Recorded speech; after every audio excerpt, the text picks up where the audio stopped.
ذمہ اللہ تعالیٰ نے لیا. لیکن ایک بات ذہن میں آتی ہے کہ قرآن لکھا تو انسانوں کے ذریعے گیا، ٹھیک ہے، ذمہ تو اللہ نے لی حفاظت کا، لیکن اللہ نے ہیومن میڈیم جس کو کہتے ہیں انسانی ذرائع کو استعمال کیا اس کی حفاظت کے لیے، ہے نا.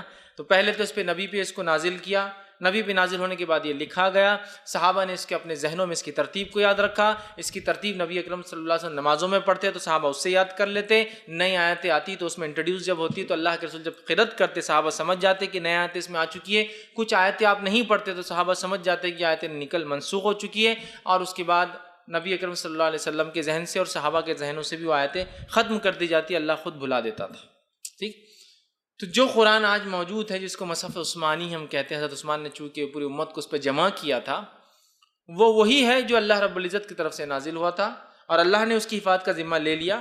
یہ آیت بیان کری. میں یہ بات کیوں رکھ رہا ہوں؟ ورنہ ایسا نہ ہو کہ میرا جب میں بات کروں تو بیچ میں آپ کو شک شبہات پیدا ہو جائے، شیطان آ کر بہکانے لگے، ارے عثمان کے دور میں تو ایسا ہوا، ارے فلاں تو ایسا ہوا، انسانوں نے لکھا، گم بھی سکتی ہے. اس لیے میں کہہ رہا ہوں اللہ نے حفاظت کا ذمہ لیا، ہیومن میڈیم کو، انسانی ذرائع کو اللہ نے استعمال کیا، اور اللہ نے ان کے انسانوں کے ذریعے اس کتاب کو جو محفوظ کر دیا اور قیامت تک کے لیے محفوظ ہے. شروع